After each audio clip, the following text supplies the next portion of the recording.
Aparezco yo.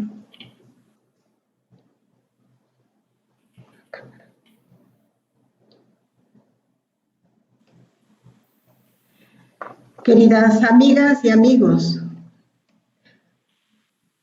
en este nuevo año que el Señor nos ofrece como oportunidad para seguir descubriendo su voluntad en nuestra vida, tenemos el gozo de vivir el año en honor de San José. Y dentro de poco empezaremos un año dedicado a la familia, como lo ha propuesto nuestro Santo Padre, el Papa Francisco. En el marco de estos tiempos especiales, continuamos los encuentros para profundizar el conocimiento de la espiritualidad de Ana María Yagüe, es decir, el motor de su intensa actividad apostólica. Todos nuestros encuentros bimestrales la presentarán transmitiéndonos la hondura de su experiencia espiritual como hija muy amada de Dios, a ejemplo de Jesús, su Maestro. Esta visión de la voluntad de Dios en todo lo que ella hace transforma su actividad en revelación de la presencia del buen Dios, que es ternura, compasión, misericordia, y que solo desea nuestra felicidad. Compartir la espiritualidad, el carisma espiritual de nuestra fundadora, no es una idea ni proyecto original peregrino, ni es un proyecto extraño.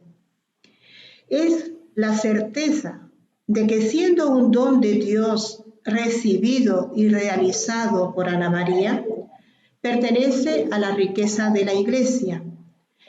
Este don debe ser vivido y compartido. Como hermanas de San José de Cluny, sentimos la necesidad de ahondar en este don para que realmente sea nuestra identidad. Hoy, el tema que nos ocupará es el de la familia. Lo que Ana María creyó y defendió al respecto estará iluminado por la exhortación apostólica del Papa Francisco, Amoris Laetitia. Es decir, una invitación a que vivamos el Evangelio de Jesús como parte valiosa de lo que llamamos célula de la sociedad. En tanto que miembros de la gran familia humana, tenemos obligaciones y derechos que nos ayudan a cumplir nuestras responsabilidades, no solo en el ámbito de nuestra pequeña célula familiar, sino en la gran familia humana que tiene una casa común que debe cuidar, defender, proteger y amar. Un agradecimiento especial a ustedes que nos acompañan en esta búsqueda y profundización del carisma y espiritualidad de Ana María Yagüe. Aprovechamos para sugerirles que las preguntas las pueden presentar utilizando el chat de este canal.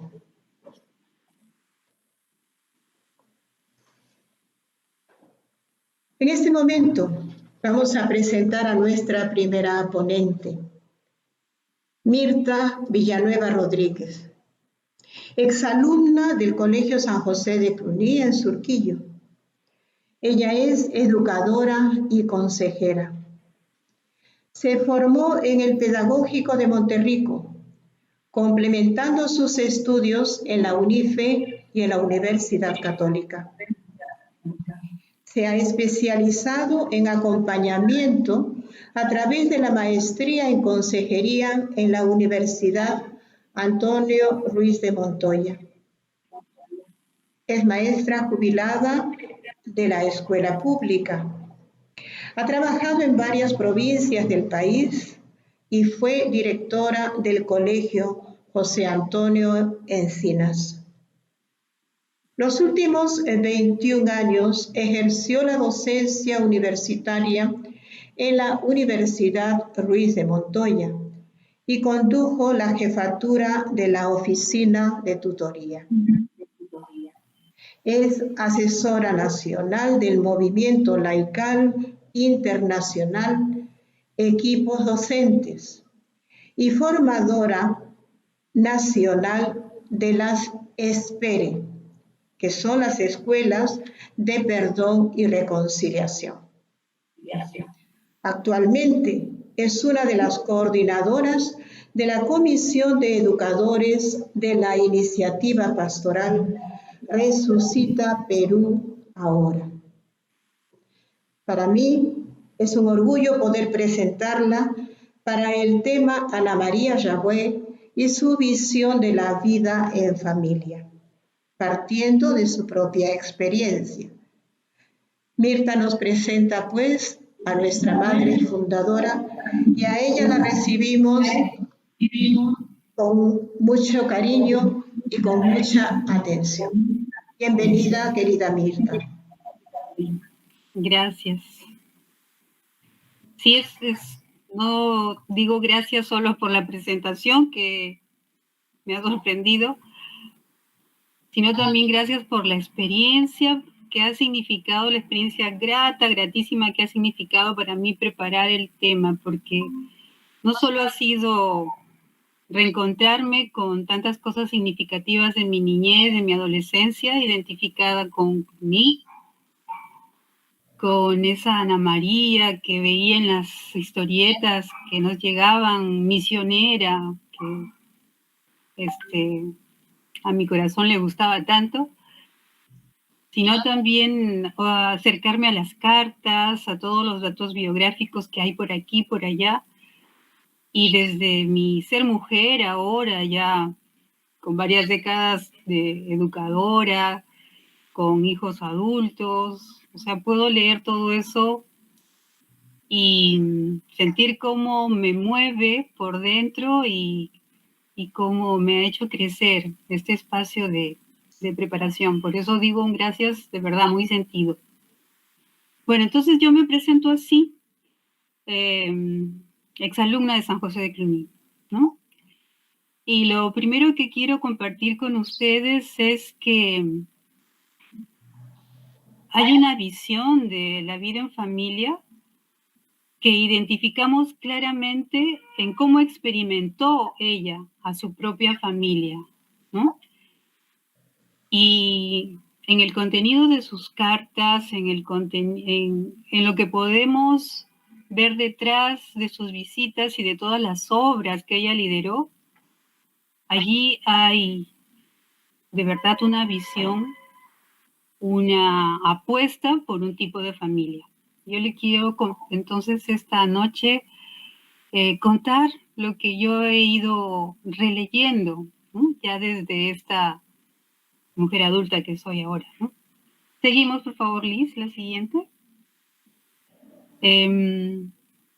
Yo soy exalumna de Cluny, pero también muy formada con los jesuitas, entonces tengo que empezar un poquito por contextualizar, y perdonen todos los que seguramente saben mucho más de la vida de Ana María que yo, pero tengo que empezar ubicándola como una mujer de un tiempo determinado, ¿no? Con una coyuntura y un contexto determinado.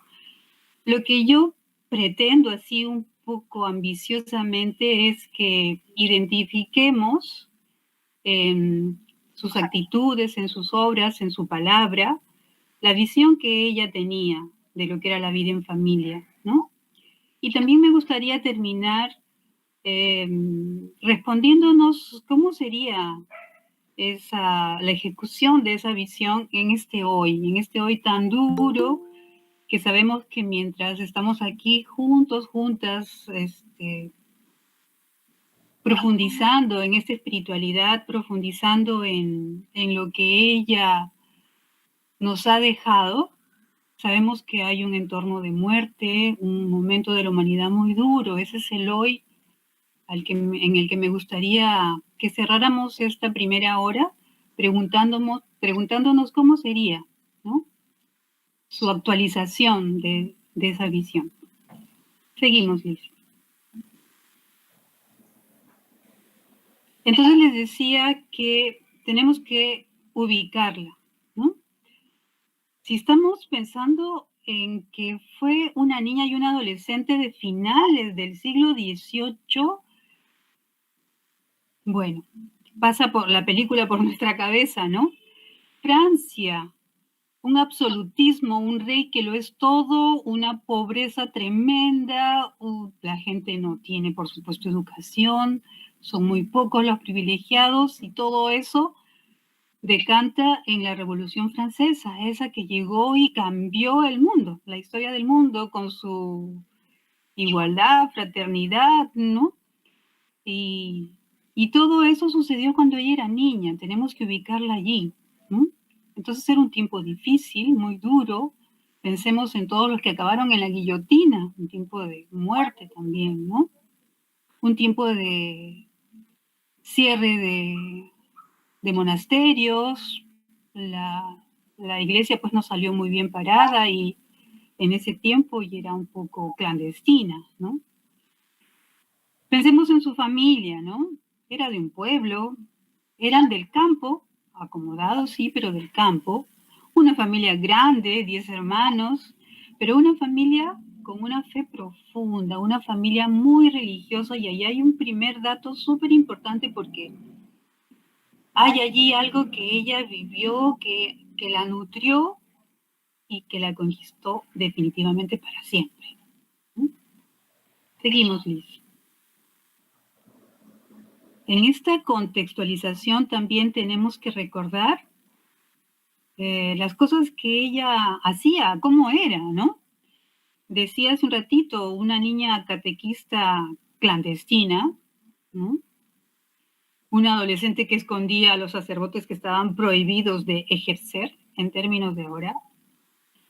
Ya me la imagino con su tambor anunciando en los pueblos que ya iba a empezar la hora de la catequesis, ya he hecho catequesis, y ya, bueno, me daría vergüenza que va a hacer eso, ¿no?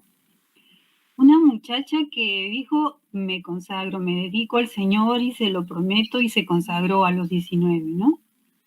Me la imagino convenciéndolo, conquistándolo a su papá en unos diálogos riquísimos hasta que lo hizo su primer financista, ¿no? El que puso la plata.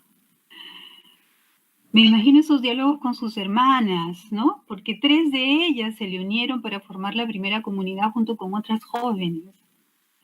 También me imagino esa resistencia de 11 años de imposiciones y de castigo de ese obispo que le quería mover y cambiar las cosas, ¿no? Y bueno, en varios continentes sus obras atienden enfermos, educan niñas con métodos que no se usaban en ese tiempo.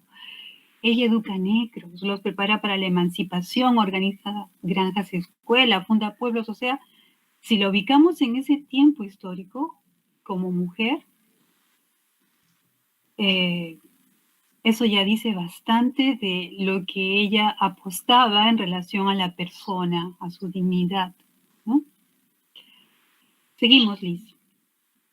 Quiero cerrar esta parte de ubicarnos, de contextualizar.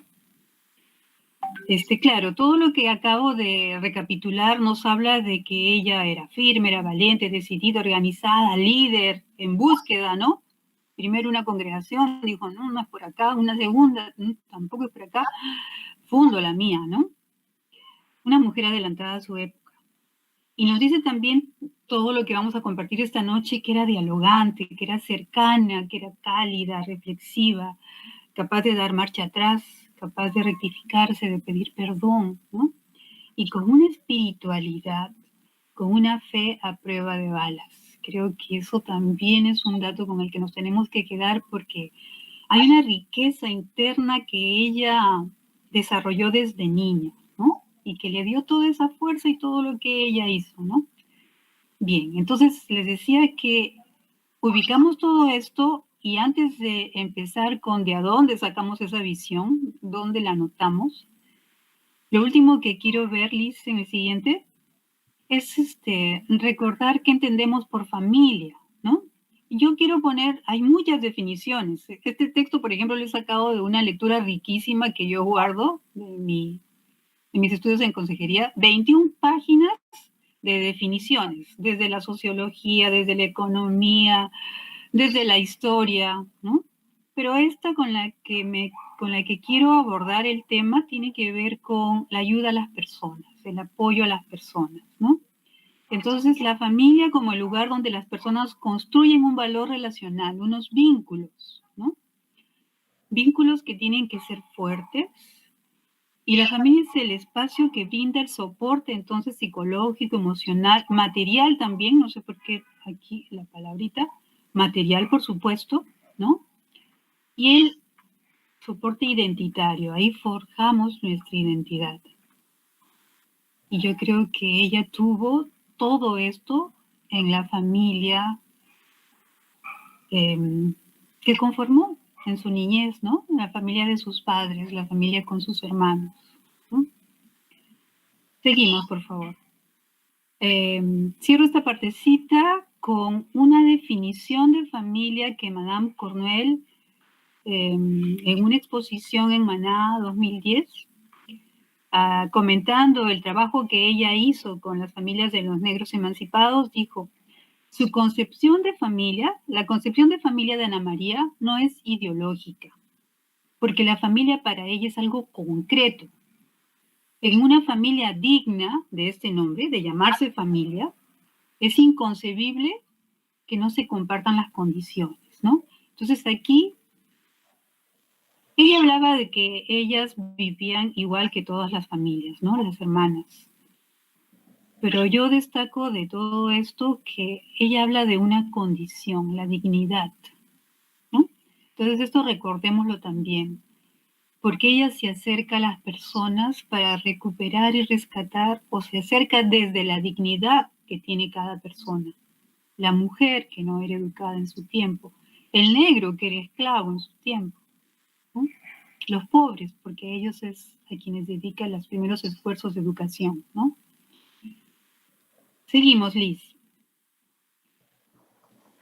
Bien, entonces, ¿cuál es la visión que nos transmite ella? Seguimos.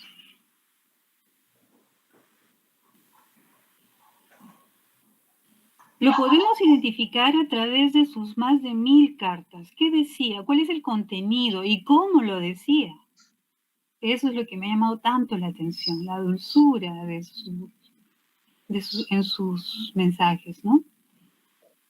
Y también lo podemos identificar en su actuar, en su acción, sus obras, sus viajes. Isla Borbón, Senegal, Antillas Francesas, Antillas Inglesas, San Pedro Miquelón, la India, Oceanía, Madagascar, Gambia, Sierra Leona, en inicios del siglo XIX. ¿Cómo sería, no? Viajar en barco, una mujer, ¿no? Meses en el mar, ¿no? Bien, pasamos, Liz. Entonces, en todo ello vamos a identificar. Empecemos por las cartas, ¿ya? Seguimos. Entonces decía que no solamente es lo que ella pueda visualizar o ver como familia, sino lo que ella experimenta en su propio ser como familia, ¿no? En su propio estar y vivir una familia. Ahí destacamos, identificamos pronto, muy rápido, la calidez de los vínculos, el cariño de sus palabras, la nobleza de sus sentimientos. Ella siempre expresa que quiere el bien para los demás, para sus papás, para sus hermanos, para sus hermanas de comunidad. Es muy sensible, ¿no? Pide perdón, se alegra con las buenas noticias, se apena con las noticias dolorosas, ¿no? Entonces son varias cosas que identificamos de inmediato. Y por supuesto todo esto atravesado por su profundo amor al Señor, ¿no? Todo esto está impregnado de ello. Seguimos, Liz. Miremos algunos de los extractos de sus cartas. Ya en la parte de abajo estoy poniendo las traducciones. Si hay alguien de la Real Academia Francesa, Marcelina fue mi profesora de francés muchos años, me perdonan porque he hecho algunos arreglitos para que se entienda. Mi querido papá y mi querida mamá, es dulce para mí, es precioso para mí al comienzo de este nuevo año expresarles los sentimientos que tiene mi corazón y los sinceros deseos de que nunca deje el cielo de velar por ustedes, por sus preciosos y queridos días para su familia y para los desafortunados de quienes son ustedes el apoyo. Siguiente. Termino, querido padre y querida madre, pidiéndoles nuevamente perdón por todas las faltas que he cometido con ustedes. Por favor, olvídenlas, porque me arrepiento de todo corazón. Puedo asegurarles que es el mayor dolor que siento. Espero darles tanta satisfacción como les he causado dolor en el pasado. Entonces, calidez, cercanía, ternura, ¿no? Reconocimiento de los errores, pedir perdón, todo eso vemos en su lenguaje, en la calidez de su lenguaje, ¿no? Siguiente. Si el Señor me permitiera escuchar de tus labios esta palabra que sería tan dulce para mi corazón. Hija mía, haz lo que el Señor te inspira. Deseo este apoyo para su gloria y tu felicidad. Ahí se nota esa cercanía con el papá, ¿no? Le dice, papá, como me gustaría que no me dijeras lo que me dices, sino que me dijeras esto. Estoy esperando que me digas que apruebas lo que estoy haciendo, que me apoyas, ¿no? Es muy fácil de imaginar esa escena tan de entre padre e hija, ¿no? Seguimos. Mi querido padre, es con mucho dolor que repito en mi mente esas duras palabras que me dijiste la última vez que tuve el placer de verte. Papá, ¿no? Me dolió lo que me dijiste, ¿no? Nuevamente esa estrecha relación con su papi, esa confidencialidad con su papá, y en un tiempo donde las relaciones eran un poco lejanas, frías, ¿no? El papá por arriba, los hijos por abajo, pero ella le dice, ay, no me gusta, me duele lo que me dijiste, ¿no? Seguimos. Mi querido padre y mi querida madre, es con verdadera satisfacción que les escribo hoy para informarles que hemos sido aprobadas por el gobierno.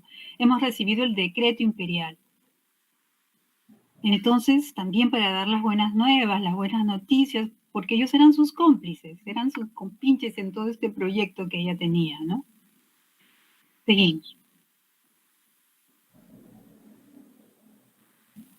En la relación con sus hermanos, ¿no? Ayer he tenido noticias de Cluny y de Chamblanc. Todo el mundo está bien, mi papá está muy contento, Leonor feliz con su matrimonio con el señor Renard, mi hermano tiene un pequeñito, haremos que sea un cura.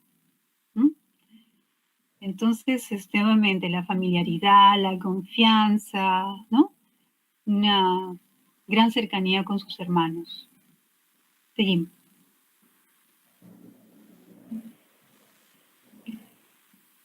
Aquí hay algunos extractos de las cartas en donde hace recomendaciones a sus hermanas de la comunidad, ¿no? He visto a los padres de Sor Gertrudis que tienen mucha pena de no recibir ni una palabra de ella. ¿Por qué no lo hace? ¿La religión ordena la dureza? No. Tales sentimientos solo son fruto del orgullo. Sor Celestina es una gran ayuda, estoy segura. Ella estará bien contenta de recibir una linda carta de su mamá. Que se lo agradezca a Monsieur Barrot. Querida hija mía, haga todo lo posible por establecer entre sus queridas compañeras este espíritu de unión y caridad que debe caracterizar a las verdaderas hijas de San José. Unión, amor, ¿no? Ella es lo que recomienda para estas comunidades que se constituyen en familias, ¿no? Porque eso es lo que tenemos al construir estas otras familias, ¿no? No las de sangre, sino las de nuestra opción, las de nuestras búsquedas, las de nuestra espiritualidad. También tejemos ahí lazos que se convierten en familiares, ¿no? Entonces vemos aquí que esta malentendida deja a tu padre a tu madre, que a veces creo que hizo que muchos se alejaran de sus familias, de las personas que optan por la vida religiosa. Vemos que, al contrario, Ana María alentaba a que no vayan a dejar de escribir a sus familias, ¿no? He visto a los padres de Sor Gertrudis que tienen mucha pena de no ser... la siguiente, Liz.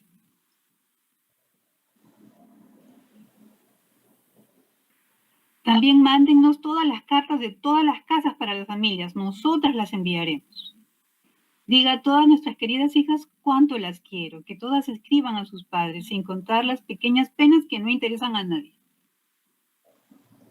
La comunidad reunida en nombre del Señor y gozando de su presencia a imagen de la Sagrada Familia de Nazaret, nos ofrece un hogar de oración, de vida y de afecto. O sea, lo que decíamos en cuanto a definición de familia, ¿no? Se tiene que convertir en un espacio de vida, de afecto y por supuesto de oración en el caso de nosotros, que estamos movilizados por nuestra fe, por nuestra opción por el Señor, ¿no? Seguimos.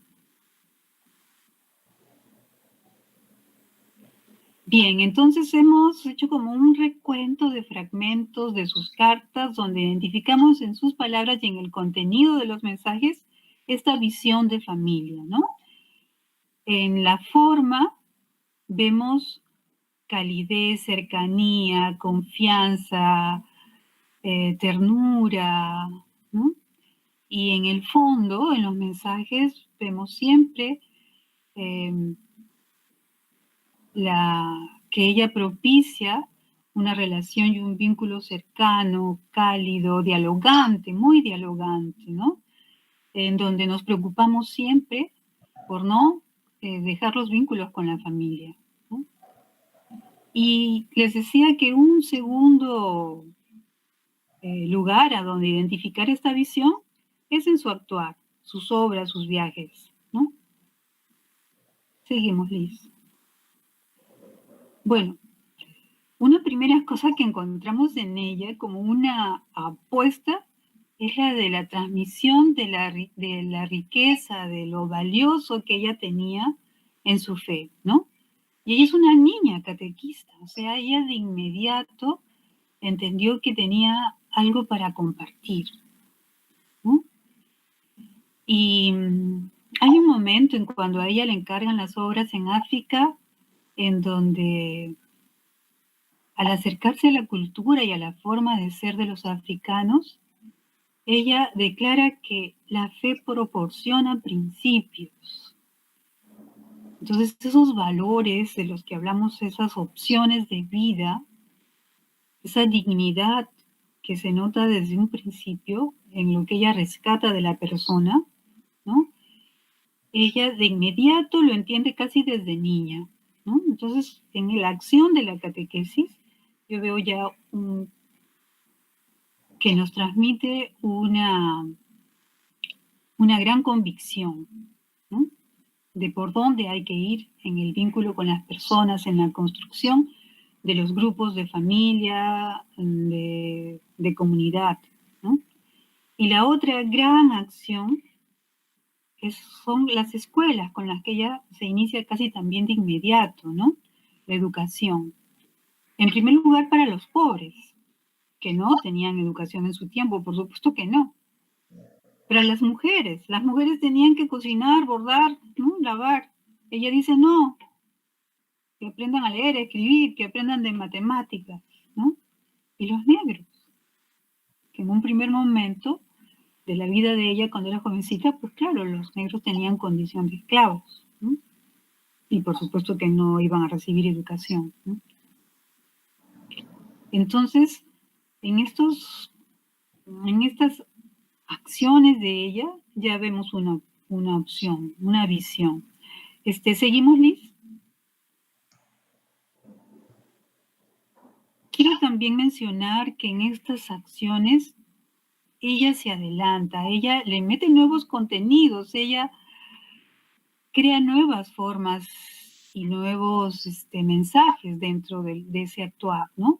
Por ejemplo, las escuelas granjas, todo lo que implica, o sea, no sentarse y memorizar cosas, sino aprender oficios, producir, trabajar la tierra, ¿no?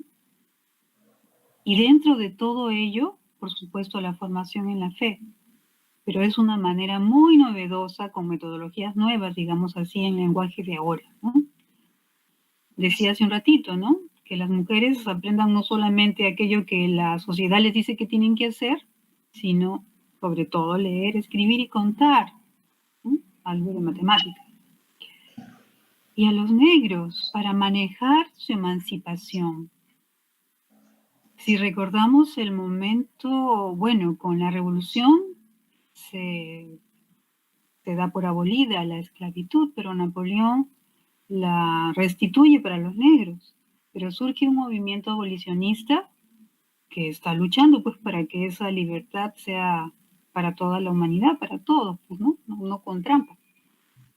Pero por supuesto que a los que se beneficiaban del trabajo de los negros, eso no les gustaba nadita, ¿no? Pero entonces a ella le dan ese encargo. Lo vamos a ver un poquito más a profundidad más adelante, pero estos nuevos contenidos, por ejemplo, en lo que es la emancipación, el manejo de la libertad, tiene que ver con la vida de fe, por supuesto, con las normas, con los oficios, con la organización, con el manejo de la economía, ¿no? La siguiente, Liz, por favor.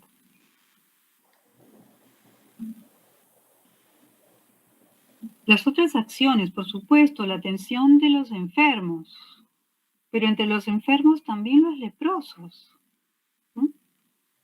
Entonces, nuevamente, la atención a los que diría nuestro Papa Francisco, los descartados de la sociedad, ¿no? Y ella, a inicios del siglo XIX, se encamina en todas estas acciones, ¿no? Es bueno también notar que estas acciones tienen que ver con la organización para la convivencia, para la producción y para la vida en sociedad. Y nosotros cuando hablamos de familia, hablamos justamente de iniciar, de dar los primeros pasos para lo que es la convivencia y la vida en sociedad, ¿no? Y por supuesto que queremos que de la familia salgan personas útiles, ¿no? Eso quiere decir también productivas, pero no a la manera de la sociedad de consumo, ¿no? Produce y consume, ¿no? Sino útiles sobre todo, ¿no? ¿Seguimos? Esta imagen me llamó mucho la atención, ¿no? Todos los que jalan a los negros para su condición anterior, la esclavitud, y el que va por delante y que hace la fuerza y los que están ahí discutiendo, ¿no? Para que estos procesos se den. Seguimos.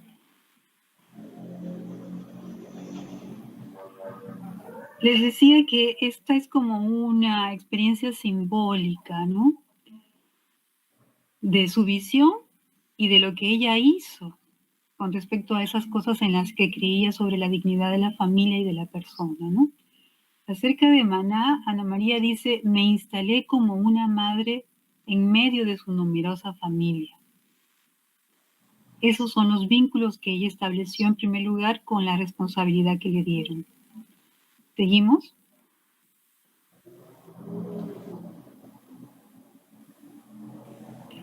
Entonces a ella la pusieron a cargo de 500 esclavos negros, ¿no? En 1836. Fue el propio rey Luis Felipe quien le dijo, pues hay que prepararlos para la emancipación, ¿no? Nos dice justamente en esta charla que mencioné hace un ratito, que la pedagogía que empleó fue la de la paciencia, la persuasión y la dulzura, porque ya había habido varios intentos fracasados, ¿no? Y cuando vieron el éxito de las escuelas de la congregación de Cluny, dijeron, ella creo que sí la va a hacer, ¿no? Y le dieron el encargo. Seguimos.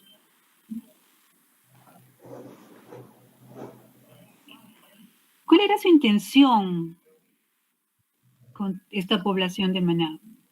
Una obra civilizadora a través de la familia. Una obra civilizadora a través de la familia. Civilización, ¿no? A veces es una palabra maltratada también. Pero civilizadora creo que tiene que ver, si la limpiamos un poquito la palabra, con todos nuestros anhelos de una convivencia humana, ¿no? ¿Qué hace ella con esta población? Se preocupa porque estén constituidos en grupos de familia, de matrimonios, que cada familia tenga su propia casa, una cabaña limpia, equipada, y organiza todas estas cabañas de manera organizada, armoniosa, conformando un pueblo. Entonces, esa dignidad de la que ella está convencida le da una base, ¿no? Un piso, una organización. ¿No? Lo que hace un rato leíamos como una definición concreta de familia, ¿no? No utópica o abstracta, ¿no? Seguimos. Entonces, quisiera profundizar un poquito en lo que ella define como obra civilizadora a través de la familia. ¿Seguimos?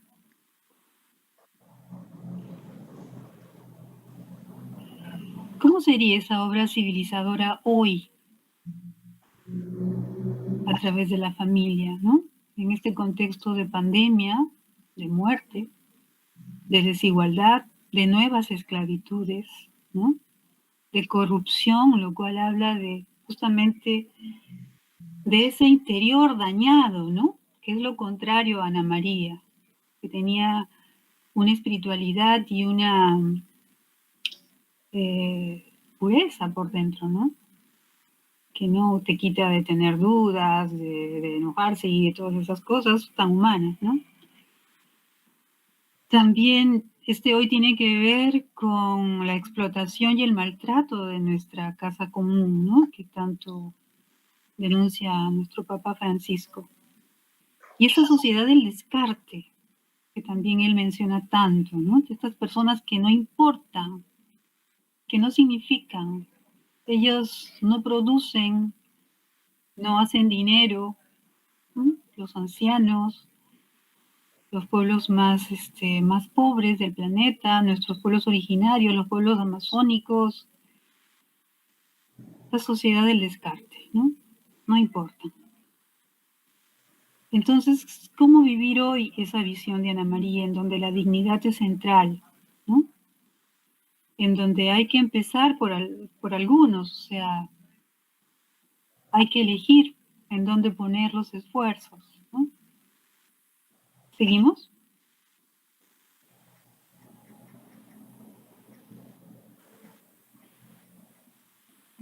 Si hemos confirmado que para ella se trata de hacer una obra civilizadora a través de la familia, si hemos constatado que sus métodos tienen que ver con el orden, la organización, el trabajo, la armonía, las normas, si sus estrategias tienen que ver con nuestras actitudes de paciencia, persuasión, dulzura, calidez, cercanía, cariño, diálogo, ¿no? Y si la prioridad e inicio tiene que ver con los más pobres, con los descartados y descartadas de nuestro mundo, entonces allí tenemos que ubicar esa actualización de la visión de familia que tiene y de la experiencia de familia que tiene Ana María, ¿no? ¿Seguimos? En una de los números de la Constitución, creo, ¿no? Que se dice, los y las seguidores de Cristo a través de las obras de San José de Cluny, tenemos que preguntarnos si somos fieles a esas intuiciones con las que Ana María vivió su sueño, su misión, con los hijos e hijas que Dios nos da, le dio a ella. ¿Mm? ¿Seguimos?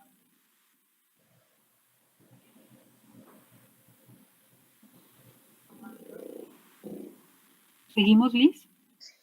¿Qué pasa que nos adelantamos? No, antes. Sí, sí, la anterior. La siguiente, por favor. Si esta noche nos preguntamos específicamente por la familia de hoy, aquella que debe ser el espacio de vida en común del cual se espera apoyo emocional, material, relaciones complementarias satisfactorias, sobre todo para los más vulnerables, los niños, las niñas, los ancianos, las ancianas, los enfermos, las enfermas hoy, ¿no? Y estoy retomando entonces la definición de familia desde la consejería, ¿no? Entonces, si la familia tiene que ser esto, seguimos, Liz. Quisiera terminar con el número 66 de lo que van a ver dentro de un ratito. Que la familia sea luz en este mundo, dice Francisco, ¿no? La alianza de amor y fidelidad de la cual vive la Sagrada Familia de Nazaret ilumina el principio que da forma a cada familia y la hace capaz de afrontar mejor las vicisitudes de la vida y de la historia. Sobre esta base, cada familia, a pesar de su debilidad, puede llegar a ser una luz en la oscuridad del mundo.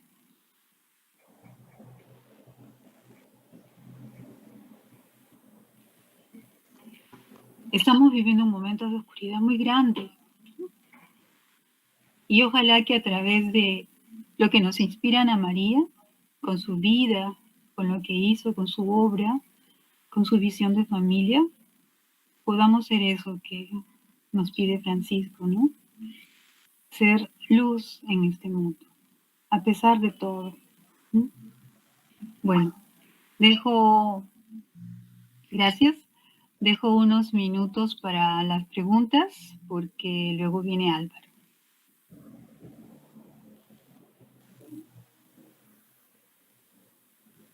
Si quieres, quita el PPT, Liz. Muchas gracias por apoyarme. Yo inútil que no supe subir el PPT. Tenía una última diapositiva, ¿no? Nuestro afecto se extiende también a todas nuestras familias. La actitud de nuestra madre fundadora hacia la suya, hacia su familia, y a la de sus hermanas de comunidad, será siempre el modelo en San José de Cliní. Ese era mi fin, mi diapositiva final.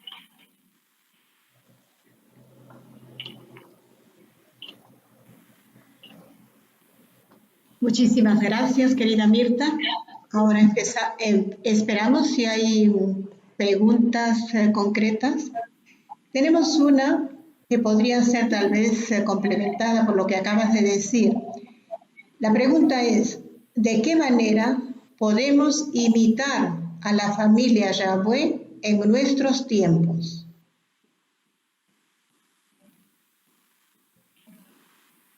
Sí, creo que si hemos visto que la familia Yahweh en general, ¿no? Es toda esta familia extendida en el mundo a través de sus obras, pero la familia de Ana María, que denotaba esa calidez, esa cercanía, ese hacerse cómplices de los proyectos de los hijos y ayudarlos y apoyarlos, creo que ya allí hay un modelo, ¿no? En estos tiempos de tanto estrés, a mí me cuestiona mucho la forma de dirigirse a sus papás, de dirigirse a sus hermanas, ¿no? Con tanto cariño. Y creo que el lenguaje las formas de nuestro lenguaje son muy importantes en estos diálogos que establecemos con nuestros hijos, con la gente más cercana a nosotros. Y en este tiempo tan duro en que estamos encerrados en las casas y nos ponemos tensos, creo que es una de las cosas que más tenemos que cuidar, ¿no? La forma en cómo nos hablamos, ¿no? Creo que también los esfuerzos que tenemos que hacer por los que más lo necesitan, ¿no? Y la dignidad que las familias de los que más lo necesitan requieren que nosotros apoyemos esos esfuerzos, denunciemos aquello que más bien denigra la dignidad de estas familias, ¿no? Creo que es un poquito así en resumen de lo que quisiera decir en esa actualización de la visión de familia de Ana María. Y por supuesto, todo esto fundamentado o tener su fundamento en esta espiritualidad, en este amor profundo que ella tenía por el Señor, ¿no? Que le dio esa fuerza inmensa para hacer todo lo que hizo.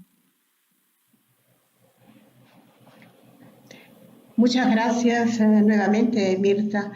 No sé si de alguna manera has respondido, pero leo una siguiente pregunta que dice, ¿cuál podría ser en concreto la base para fortalecer una familia?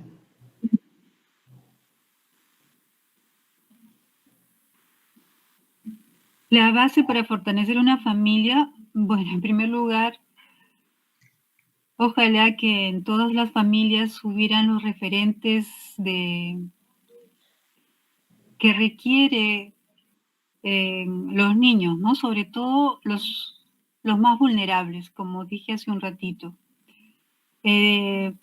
Ojalá fueran papá y mamá, pero la vida nos ha hecho saber que a veces es la abuela, la madrina. ¿Cuántos de nuestros hermanos, primos tuvieron que salir, por ejemplo, del país en el tiempo de la violencia y dejaron a sus hijos encargados, ¿no? Con los abuelos? O el sistema de vida en donde los papás trabajan todo el día y se quedan, los tíos, los hermanos mayores. Entonces, digo que una base es que las personas que hacen de referente o de responsables tengan una madurez espiritual, una madurez emocional, para poder construir esos lazos que hemos definido hace un momento, ¿no? Donde nos hacemos responsables de esos vínculos y de esa estabilidad, de ese soporte que requieren los más pequeños para forjar su identidad, para desarrollar con salud interna, también salud integral, ¿no? Porque también se hacen cargo de lo material, pero sin descuidar lo otro, ¿no? Lo que es por dentro, ¿no? Los valores, el espíritu, y en este momento muy importante la dimensión emocional también, ¿no? La empatía, la misericordia, la compasión, ¿no? Entonces todo eso tienen que haber allí unos referentes, unos adultos, unas personas mayores que puedan construir ese ambiente, ese espacio, como decía la definición, en donde un grupo humano, papá, mamá, hijos, abuelos, tíos, la madrina, quien está allí sacando adelante eso, puedan constituirse a través de esa fortaleza, ¿no?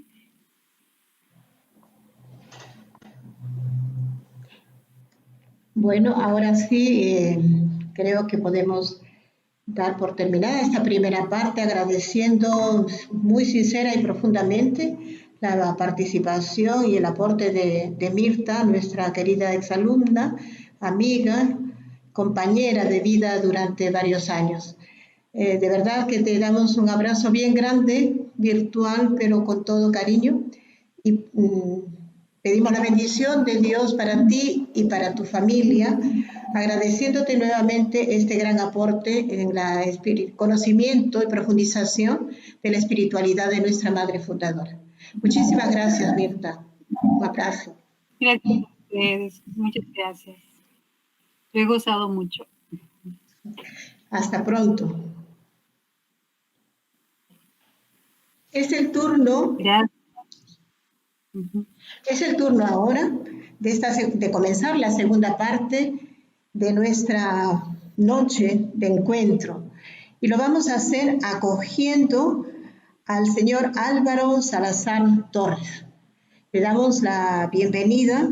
Estamos muy agradecidas de su aceptación en participar en este evento de profundización de la espiritualidad de Ana María, iluminado y en este caso por la presentación de él de la exhortación del Papa Francisco Amoris Laetitia. Álvaro es bachiller en Turismo Sostenible por la Universidad Antonio Ruiz de Montoya. Tiene un diplomado en Humanidades y Filosofía por dicha universidad. Tiene amplia experiencia en el área de marketing y administración en instituciones educativas de nivel posgrado.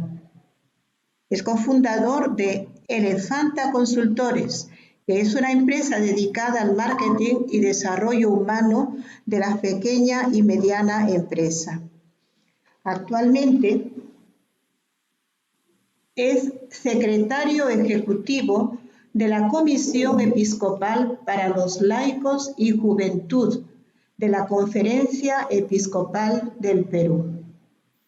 Es miembro con compromisos temporales de la Comunidad de Vida Cristiana, CBX del Perú, delegado de jóvenes delegado mundial de la Comunidad de Vida Cristiana, en el Presínodo de los Jóvenes en Roma. Miembro del equipo coordinador de la Frontera Jóvenes del Consejo Latinoamericano de CBX. Es acompañante del taller de iniciación en la experiencia de la oración ignaciana. Columnista invitado en la revista Signos del Instituto Bartolomé de las Casas y de la revista Testimonio del Instituto de Estudios Social Cristianos. Es miembro del equipo organizador de la iniciativa civil Palabra de Café. Es una gran alegría recibirlo y presentarlo, que en este año de la familia nos va a hacer una presentación más concreta de la exhortación apostólica del Papa Francisco sobre el amor en la familia. Seas bienvenido, Álvaro Salazar. Buenas noches. Muy buenas noches. Muchas gracias, Liz, por la presentación y gracias por la invitación a las hermanas y a la comunidad de las hermanas de San José de Cluny. No sé si están viendo ahí la proyección. ¿Me confirman, por favor, si se ve la pantalla? Sí, estamos viendo. Perfecto. Muchas gracias. Bueno, cuando me invitaron, cuando Mirta me llamó esta exhortación, pues yo agradecidamente le acepté y me puse a releer nuevamente esta exhortación tan bonita, ¿no? Amores Letizia, sobre el amor en la familia, pues es realmente un documento pontificio dentro del magisterio del Papa Francisco que va a ser el primero dentro de los documentos pontificios en la historia de la Iglesia que va a marcar un hito, que es que va cualitativas más que cuantitativas. El Papa San Juan Pablo II ya tenía un documento sobre las familias, pero este hablaba sobre cuestiones un poco más de catequéticas y de moral. Papa Francisco se va a centrar en personas concretas, en historias concretas, durante toda esta exhortación. Para darnos un poco de contexto, ¿cómo es que llega a nosotros este documento? Lo primero es que la tercera asamblea extraordinaria del Sínodo de los Obispos en el 2014 tuvo como tema los desafíos pastorales de la familia en el contexto de la evangelización. Es en esta asamblea extraordinaria de los obispos que el Papa Francisco decide que no es suficiente. Realmente lo que se había pensado, lo que se avanzó, la relatio final o la relación final, los trabajos conclusivos, le dejaron al Papa Francisco y al entonces cardenal Baldisseri, quien era en su momento el secretario general de la oficina del Sínodo para los Obispos, como que el tema no estaba totalmente terminado. Y es por eso que hay una carta de presentación del tema en diciembre del 2014. Y luego de varios trabajos que se van preparando en las diferentes conferencias episcopales del mundo, las congregaciones, algunas universidades, centros para la familia, como el centro de la Universidad de Comillas, etc., se prepara un instrumentum laboris en junio del 2015. Y con esto continúa este gran camino hacia la 14ª Asamblea Ordinaria del Sínodo de los Obispos sobre la vocación y la misión de la familia en la Iglesia y en el mundo contemporáneo, que se dio durante el mes, casi 3 semanas, del mes de octubre del 2015. Luego del documento final de esta asamblea sinodal, en la cual participaron 270 padres sinodales, obispos y cardenales de todo el mundo, 24 expertos, 51 auditores, 14 delegados fraternos de diferentes iglesias, de distintas confesiones de fe, y 18 familias. Esto es muy importante. Dentro del magisterio del Papa Francisco, todas las asambleas sinodales ordinarias han contado con la presencia del objeto de observación, del objeto de estudio. era importante la presencia de las familias para poder darle, digamos, un marco de realidad a este tema. Muchas veces nosotros caemos en la idea de que, claro, ¿cómo un sacerdote puede hablar de la familia si ya dejó su familia nuclear para pasar a la familia universal de la iglesia, el cual no tiene hijos? Y entonces el Papa Francisco, poniéndose en los zapatos de estos padres, de estas familias, invita a 18 familias de todo el mundo, no solamente católicas, de todo el mundo, de distintas confesiones de fe, a poder ser parte de este proceso. Y finalmente, luego de 2 años de trabajo, es que nos presenta en marzo del 2016 a Amoris Laetitia. ¿Cuál es la estructura que tiene entonces este documento, esta exhortación apostólica posinodal? 9 capítulos, 43 subtítulos, 325 numerales que fueron firmados en la solemnidad de San José. Hoy podemos decir que San José es el, el, el patrón de la familia, también es patrono de la Iglesia Universal. Y esto fue promulgado ya hace muchos años por el Beato Pablo VI.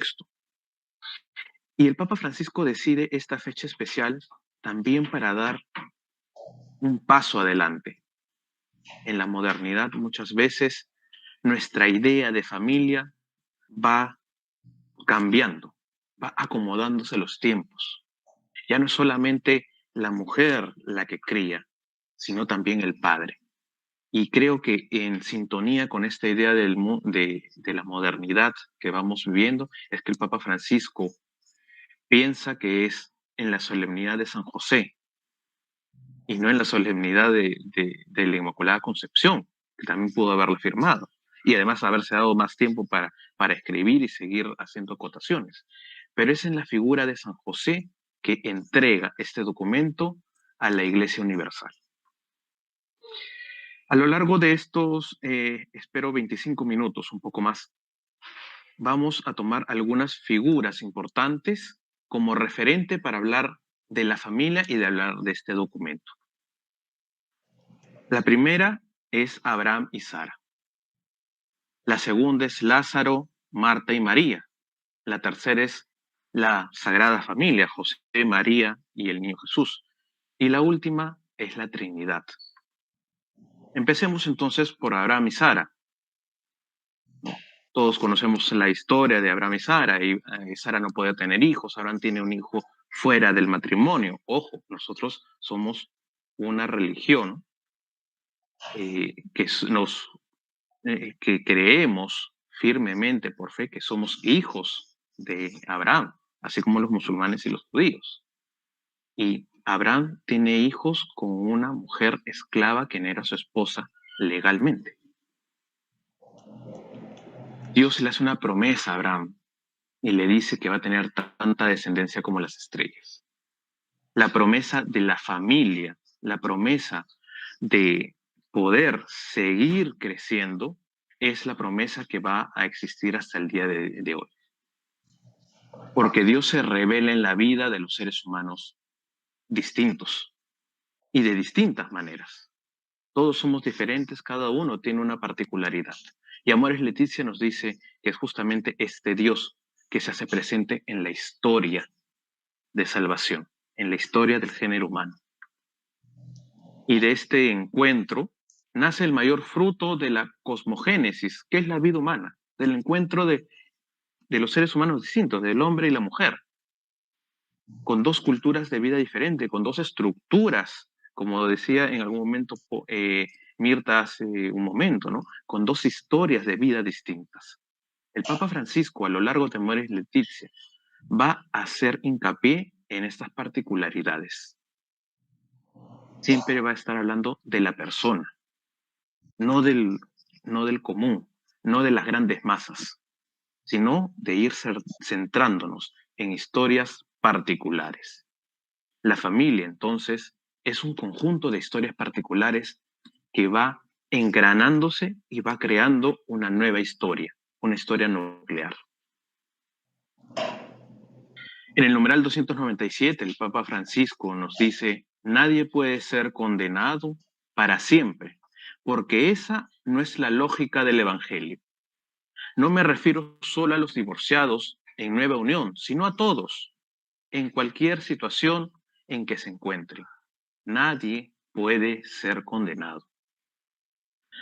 A lo largo de estos años, este documento papal ha sido uno de los más atacados, justamente por dar nuevas actitudes pastorales, nuevas posibilidades de acercarnos, de acoger y de acompañar las nuevas y distintas realidades que tiene hoy la familia.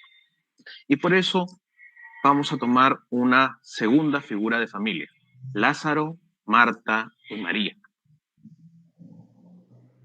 Todos conocemos también la historia de Lázaro, Marta y María. Lázaro, el gran amigo de Jesús.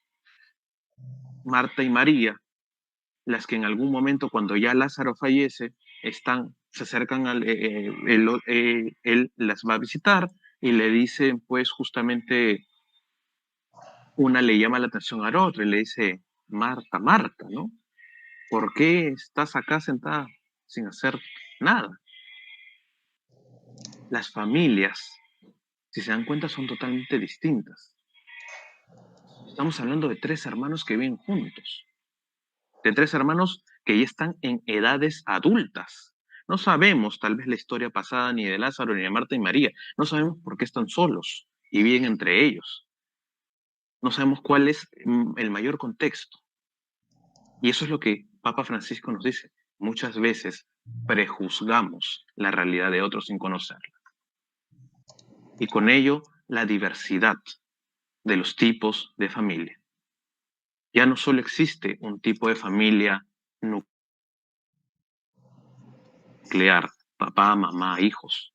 En esta pandemia hemos podido constatar que hay distintas realidades de familia y que a veces algunas de ellas son la ausencia del padre, la ausencia de la madre, o las figuras paternas y maternas las ocupa un tercero miembro que está fuera de la familia nuclear. El abuelo, el tío, la abuelita, la tía, la madrina, la hermana, el hermano. Los distintos tipos de familia en su diversidad también son parte de la Iglesia. Y el Papa Francisco, a lo largo de Amoris Laetitia, trata de verificar que hay que mirar la realidad de cada una de estas familias. Las familias migrantes, las familias con hijos con habilidades especiales, las familias que sufren por los enfermos, que tienen dentro de su seno alguna persona enferma. Hoy, más que nada, como bien ha dicho Mirta, vivimos una pandemia que nos ha enfrentado directamente con la muerte. Y al enfrentarnos directamente con la muerte, también nos ha enfrentado a una nueva realidad. A una realidad en la cual muchas veces nuestro mundo, nuestro contexto va cambiando. ¿Y nosotros qué hacemos para acercarnos a esa nueva realidad? ¿Cuántas veces decimos, ya estoy cansado de ver tanto migrante? Todos los puestos de trabajo los tienen los migrantes. ¿Cuál es la realidad de esa familia detrás? ¿Cuántos de nosotros, en la medida de lo posible que hemos salido dentro de estas medidas de bioseguridad que debemos seguir cuidando, hemos salido a la calle y hemos encontrado estas familias que hoy en día están pidiendo un plato de comida? Que hoy en día se encuentran en las distintas esquinas de nuestra ciudad, de no solamente hermanos peruanos, sino hermanos de otros países, de otras nacionalidades, con los niños en un colchoncito, en una cajita, tratando de ocultarlos de la luz, pidiendo un caramelito, vendiendo un caramelito, vendiendo lo que pueden. ¿Cuántas veces somos capaces de pensar también que ellos son una familia? Y si actualizamos el amor es Laetitia en contextos de hoy, podríamos hablar de Fratelli Tutti, la fraternidad humana, la fraternidad universal. Todos somos hijos de un mismo Dios, todos somos hermanos. Y como dijo el Papa Francisco, también en algún momento de esta pandemia no salimos solos. Y si no aprendemos a que el otro también tiene una historia y la acogemos, no vamos a salir de la misma. Acompañar y acoger las diversas realidades implica necesariamente hacer un paso atrás, que es reconocer mi propia realidad. Las familias hoy en día han tenido la gran oportunidad de reconocer su realidad, porque en el día a día unos salían, otros no estaban, ¿no? Los hijos que estudian y trabajan todo el día, llegan muy tarde, los padres que están en sus propias realidades del trabajo, de la escuela. Y hoy nos hemos visto enfrentados a otra realidad, que es el volver a construir lazos de hermandad dentro de nuestro seno familiar. El limar asperezas, el volver a fraternizar. Y con eso empezar muchas veces desde cero.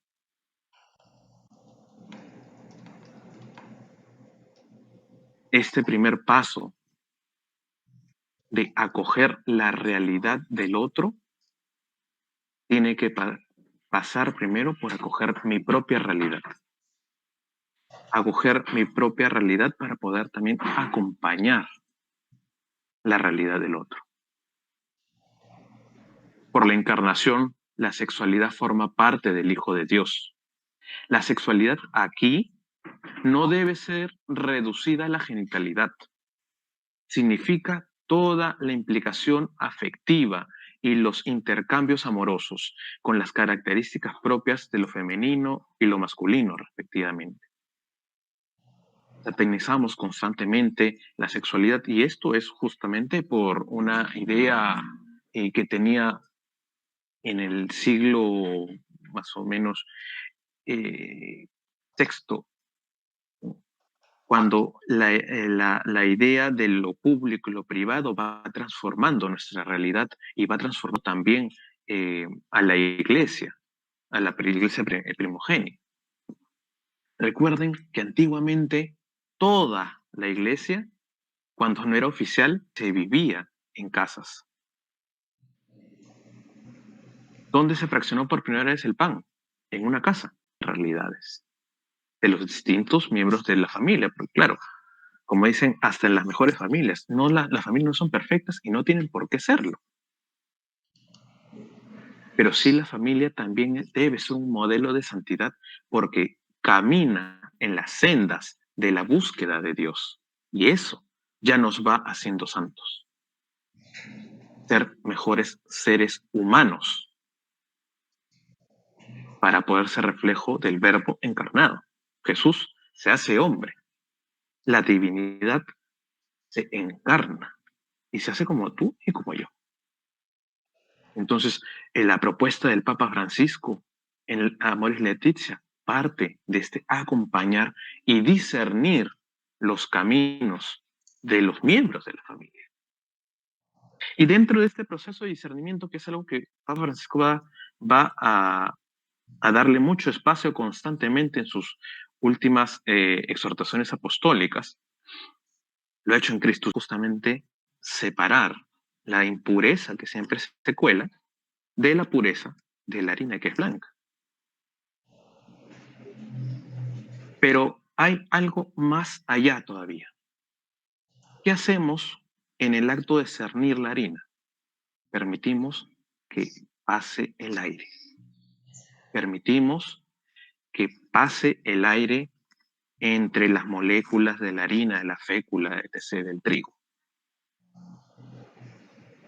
Qué interesante es esta idea del cernir y el discernir, porque en este pasar el aire nos recuerda a algo muy primario en nosotros los seres humanos y sobre todo en aquellos que creemos en la divinidad, que creemos en Dios. Y aquí voy a hacer el hincapié en dos palabritas que espero tomen mucha atención, que después las voy a explicar. El Ruach y el Nefesh. Ruach y Nefesh son dos palabras hebreas que se utilizan en el Génesis para hablar justamente del soplo de Dios. Ruach, el ruar, este soplo que hay de Dios hacia su creación, el Nefesh, el cuerpo, la vasija. La vasija que justamente absorbe, que guarda este Nefesh, este primer soplo, es también el aire que le damos cuando discernimos, cuando estamos discerniendo la harina. Entonces, ¿qué es discernir? No solamente separar lo bueno y lo malo, la impureza de la pureza, sino también permitir que entre el soplo de Dios a nuestras decisiones, a nuestra vida cotidiana. Y es ahí donde se hace presente Dios en nuestra familia, en el discernimiento personal, pero también, ¿por qué no en el discernimiento comunitario? En el discernimiento de cada una de nuestras iglesias domésticas, de nuestra primera comunidad, que es nuestra familia, nuestro hogar. Aprendamos a discernir para encontrar esta vocación de que la familia es responsable también de situaciones sociales y políticas. Porque si tenemos los políticos que tenemos hoy en día, es porque nacieron de algún tipo de familia y porque los valores que tuvieron o perdieron en el camino, los aprendieron también en la familia. Entonces son las estructuras sociales que nacen de la familia y se basan en ella, las cuales se van debilitando. Finalmente, entonces, por lógica preposicional, la familia, la institución de la familia es la que está debilitada. Permitamos entonces que sea el soplo, el nefesh de Dios, el que pueda ayudarnos a discernir nuestra vida en familia. Y por último, esta figura tan importante de la Trinidad. Dios Padre, Dios Hijo, Dios Espíritu Santo. Y en ello, el Papa Francisco nos dice que la Trinidad es una comunidad de amor, una común unidad, un conjunto. No son tres personas separadas, son tres personas en una. Son una familia. Es la primera familia universal. Es una comunidad de amor. San Ignacio de Loyola, de hecho, bueno, ustedes saben, el Papa Francisco es jesuita, entonces, y fue maestro de novicio, superior de una casa en Argentina, superior provincial.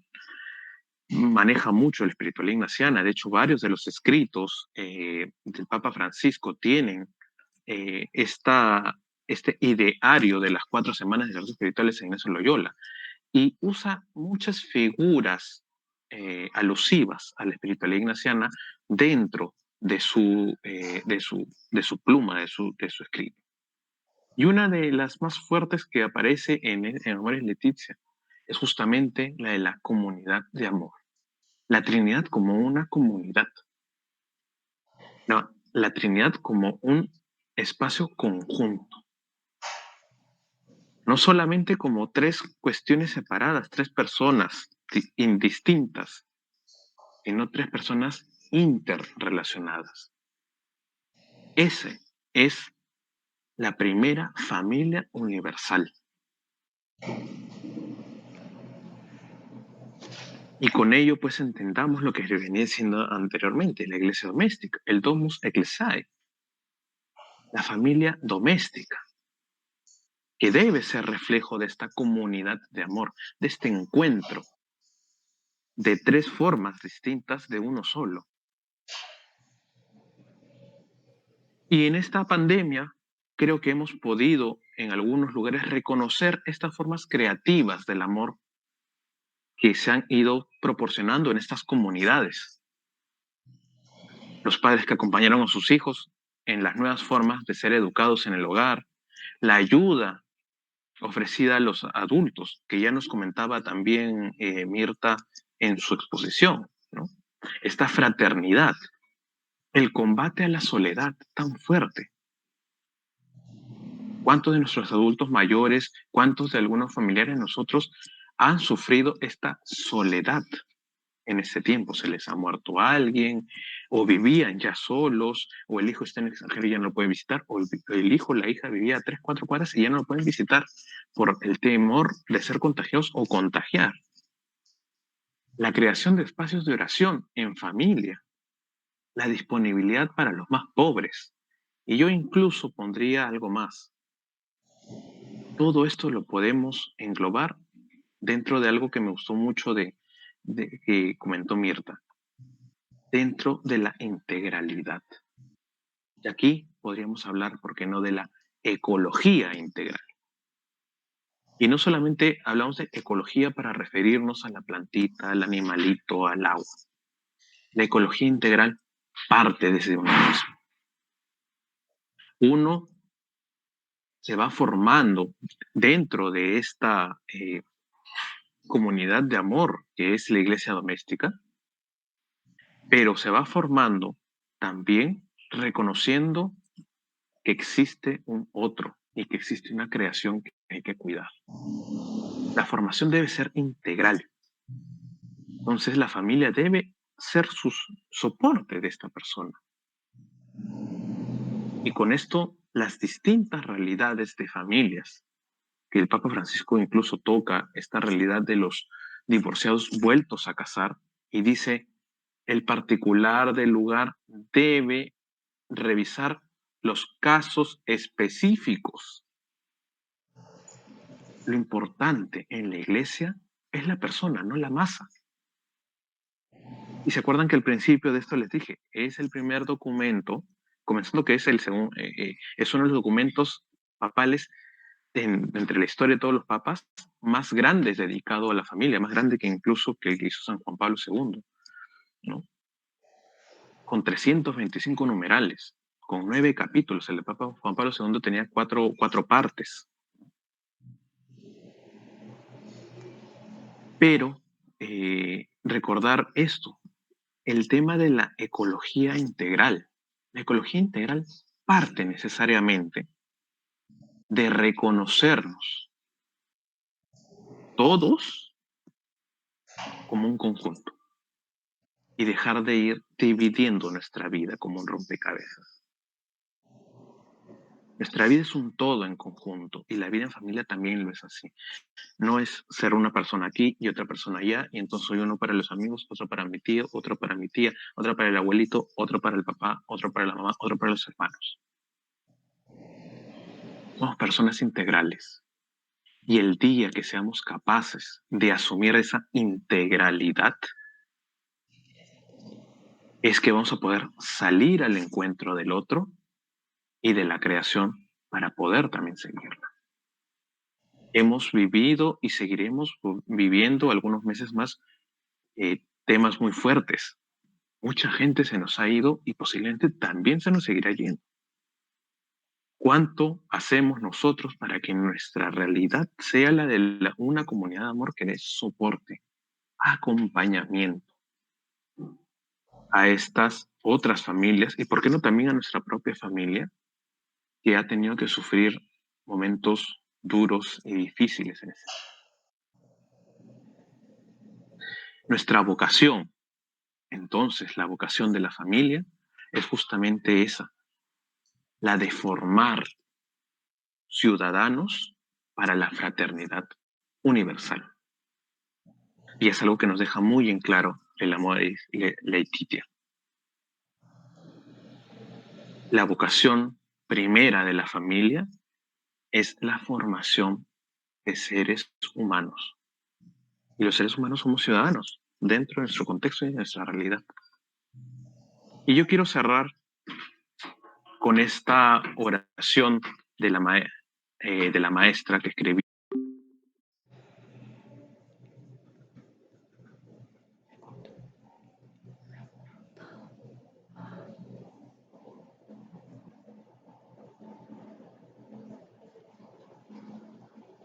Por la tierra. Dame el corazón único de mi escuela, que ni la quemadura de la belleza sea capaz de robarle mi ternura de todos los instantes. Maestro, hazme perdurable el fervor y pasajero el desencanto. Arranca de mí tu impuro deseo de justicia. Este impuro deseo de justicia que aún me turba. La mezquina insinuación de protesta que sube de mí cuando me hieren. No me duele la incomprensión ni me entristezca el olvido de las que enseñé o de los que enseñé. Dame el ser más madre que las madres, para poder amar y defender como ellas lo que no es carne de mis carnes. Dame que alcance a hacer de una de mis niñas mi verso perfecto y a dejarte en ellas clavada mi más penetrante melodía para cuando mis labios no canten más. Muéstrame posible tu evangelio en mi tiempo, para que no renuncie a la batalla de cada día y de cada hora por él. Muchas gracias.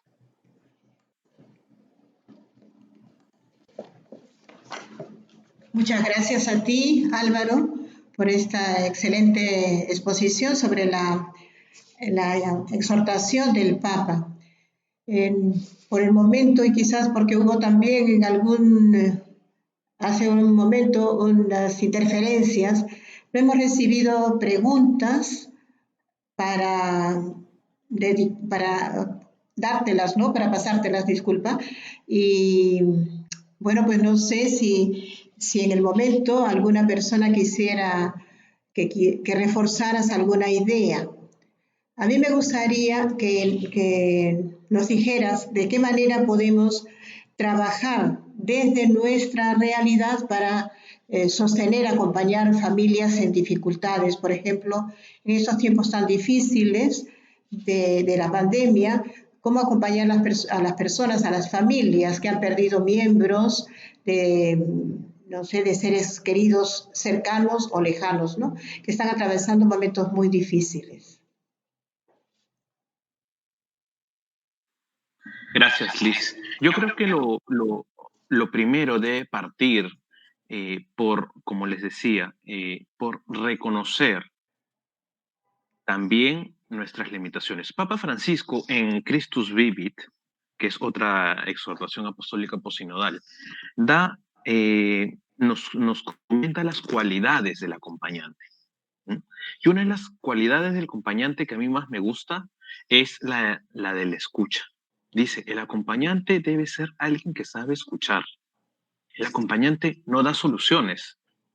El acompañante está presto para escuchar. Y qué difícil es en una sociedad como la de nosotros, ¿no? Saber escuchar. Estamos acostumbrados a que nos escuchen y a hablar mucho, pero no estamos acostumbrados a escuchar al otro. Yo creo que partir por ahí, primero de escuchar y de acercarnos a la otra persona olvidándonos de los prejuicios. Ahí, bueno, Poch es más, Mirta es más especialista que yo en temas de acompañamiento, ¿no? Pero una de las primeras actividades cuando tú te estás preparando para ser acompañante es el desapegarte de tus prejuicios. Cuando nosotros queremos acercarnos a acompañar a otra persona, debemos de dejarnos de prejuicios. De estos prejuicios que normalmente son parte de nuestra sociedad, que traemos con nosotros, que incluso la familia nos los ha entregado, porque nos forman en estos prejuicios. Desapegarnos de ello para poder acercarnos al otro, en su historia, en su contexto, en su realidad. Porque estamos pisando la historia de salvación del otro y por ende también la presencia de Dios en la vida del otro. Y eso es tierra sagrada. ¿Y qué pasó cuando la zarza se enciende frente a Moisés? Lo primero que la zarza le dice a Moisés es: descálzate porque estás pisando tierra sagrada. La vida del otro, que es espacio de salvación, es historia de salvación, es también tierra sagrada. La familia es un lugar teológico, claro que sí. Y por ende, por ser lugar teológico, es donde habita Dios. Y para acercarnos a esa familia que ha sufrido, a esa familia que está sufriendo, lo primero que debemos de hacer es aprender a descalzarnos, a quitarnos los prejuicios que nos ha inculcado la sociedad, que nos ha inculcado nuestra propia historia, que nos ha inculcado nuestra propia familia, para acercarnos a esa realidad con humildad y con mucho amor y misericordia. Muchas gracias nuevamente. Y bueno, con esto ya podemos concluir nuestro encuentro bimestral, agradeciéndote muy sinceramente tu disponibilidad, ¿verdad? Que te hemos pasado la voz, te hemos invitado con muy poco tiempo de antelación, pero te agradecemos toda la riqueza que has compartido con nosotros y nosotras, y bueno, pues que seguramente nos volveremos a ver y a encontrar, y que bueno, la presentación de la exhortación nos ha refrescado lo que en algún momento podemos haber ya reflexionado, pero que con esta dedicación del año de la familia que inaugurará el Papa el próximo 19 de marzo, nos va a comprometer más a vivir en familia, a compartir en familia, no solamente la pequeña familia de la célula familiar cercana, sino abriéndonos a las necesidades de todas las demás. Álvaro, una vez más, muchísimas gracias, muchas bendiciones y nuevamente que esto nos ayude a seguir creciendo como familia. Buenas noches y agradecemos también a todas las personas que nos han acompañado hasta este momento y las invitamos para dentro de 2 meses un siguiente encuentro para seguir profundizando la espiritualidad de Ana María Yagüe. Buenas noches.